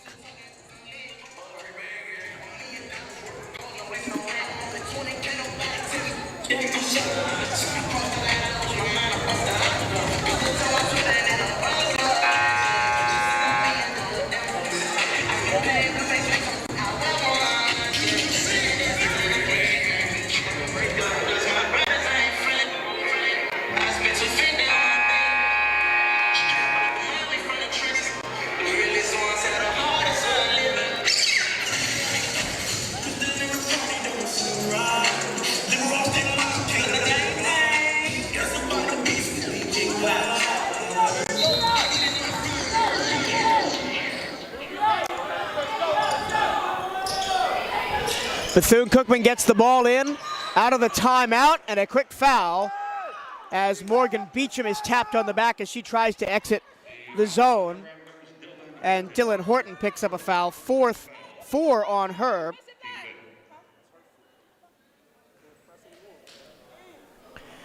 And that'll be the fifth team foul, on FAMU. So BCU shooting free throws the rest of the way. And Morgan Beecham a chance to pad the stats. She averages 11.8 points per game. She has surpassed that with that free throw. That's her 15th point tonight. And 1 of 2 at the line that time. So a reminder, if you're just joining us, Kayla Clark, the 6'3" center for Bethune-Cookman, has fouled out. Three-pointer all the way. Swish, it's good. FAMU finally gets a 3. They are now 1 for 12 from three-point range. Beecham and the Wildcats try to work out of it.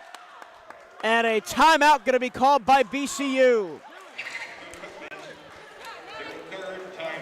Well, it has been domination on the glass for Florida A&M tonight, especially on the offensive glass.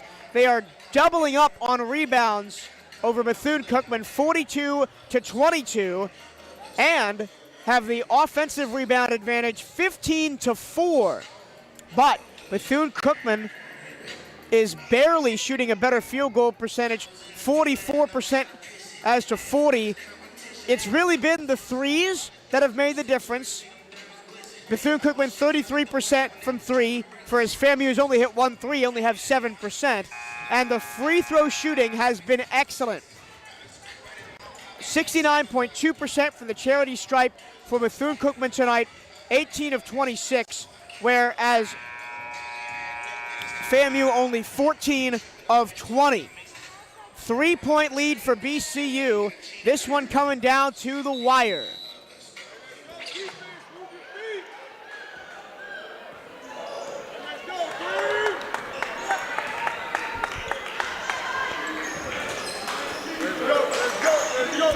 Cookman trying to take some time off the clock. And a turnover, almost a turnover. And a nice jumper in the lane by Kayla White. Excellent recovery by Kayla White as she almost gave the ball away. Got her own deflection and put it back up and in. 5-point lead for the Wildcats.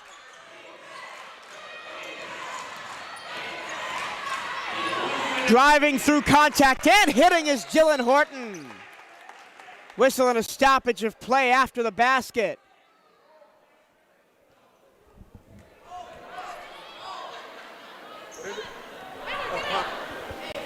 And inadvertent whistle, so Wildcats will control off the inbounds. Rattlers will apply pressure.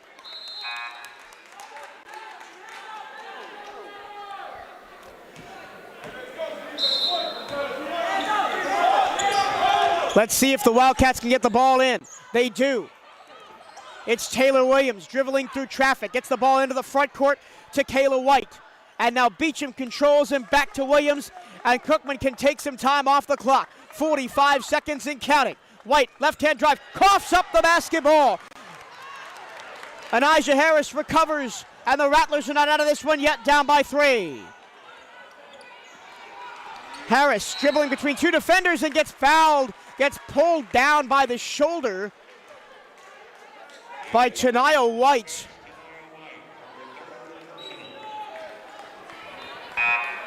So FAMU to the line and can get this to a 1-point game with 2 made baskets. But there is the theory of, do you make one and then intentionally miss the second one to try and get yourself an offensive rebound opportunity? The first one is good by Anijah Harris. Anijah Harris has been outstanding. She's got 16 points, now 17 with that last free throw. Dylan Horton paces all scorers with 22. 2-point game.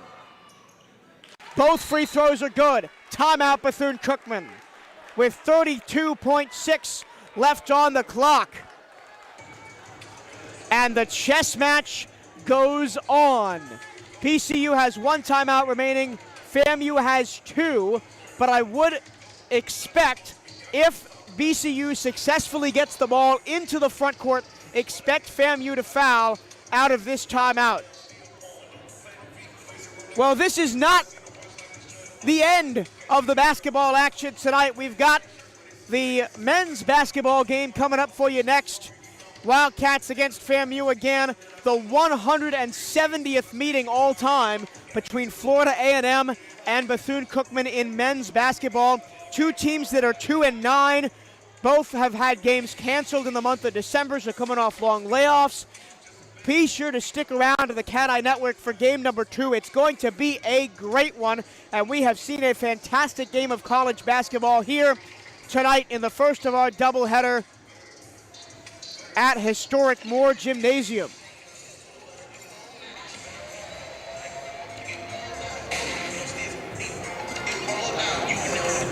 BCU has dominated quarters 2 and 3, but Florida A&M has the edge in quarter number 4, trying to drag back and pull off a win, which would be their first of the season.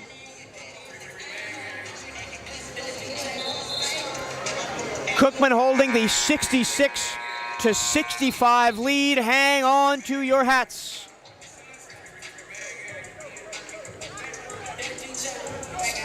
No team has led by more than 9. That was BCU early in the fourth quarter, and we thought maybe the Wildcats would go ahead and put this game away, but they have not. The excellent interior play of FAMU have kept them in it, and a foul intentionally by Anijah Harris is going to send Kayla White to the line.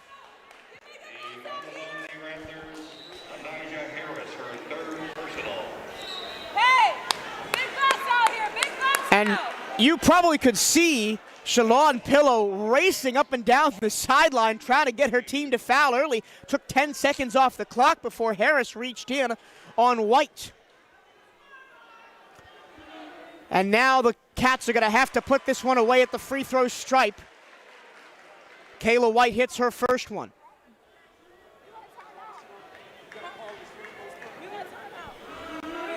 White hits them both. Back to a 3-point lead. Timeout FAMU.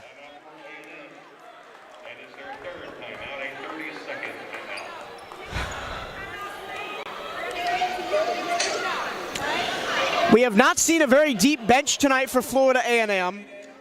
We have not seen the freshman Jamarin Blair, neither the freshman Naomi Johnson. We have not seen senior Anijah Douglas, junior Micaiah Mack, freshman Alexis Roberts, graduate student Tia Bradshaw, senior Alana Busby Dumphy, or freshman Aliyah Ellis. So, short bench for Florida A&M, but they have made the most of it. As I mentioned, they have dominated BCU on the glass tonight. Total rebounds, as I search for the numbers, total rebounds 42-22 in favor of Florida A&M.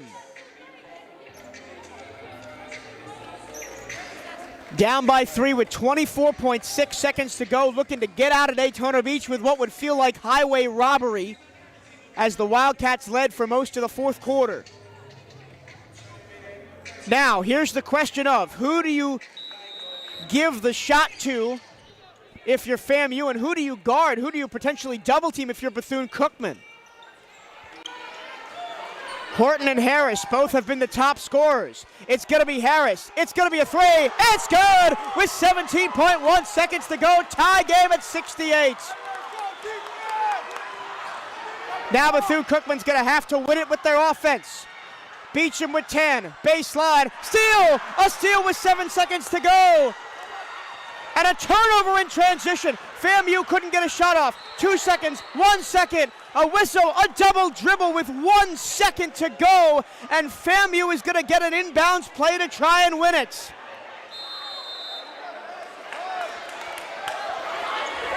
The Wildcats and the Rattlers trading turnovers here in the late stages. But it's going to be Florida A&M. I mentioned highway robbery, but the Rattlers are going to get a chance to win it with 1 second to go. Florida A&M called a full timeout, so we will take it with them. We will be back for the finale of this one, or potentially overtime. This is Bethune-Cookman basketball on the Cat Eye Network.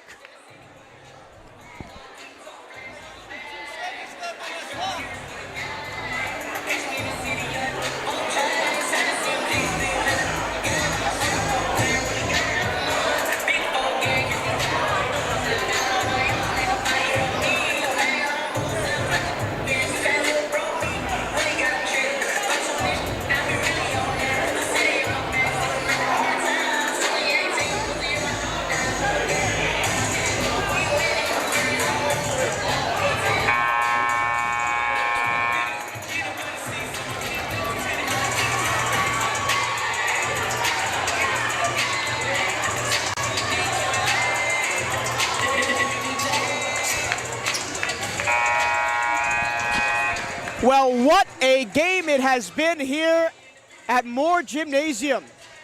Florida A&M trailed by as many as 9 in the fourth quarter. They have 1 second to go to try and win it. Otherwise, we're going to overtime after the teams traded turnovers in the last 30 seconds. Morgan Beecham prevented Harris from getting the ball in, so they're going to have another chance at it. Let's see how much time they put on the clock. They're going to put 0.7 on the clock. Harris to inbound over Beecham. Floats it in. The shot is up. Oh my goodness, it's good! Malaya Bell wins it at the buzzer, potentially for FAMU, with a bank shot over the back of her head. They will, of course, check to see if she got it off in time, but looking at it in real time, I think she did.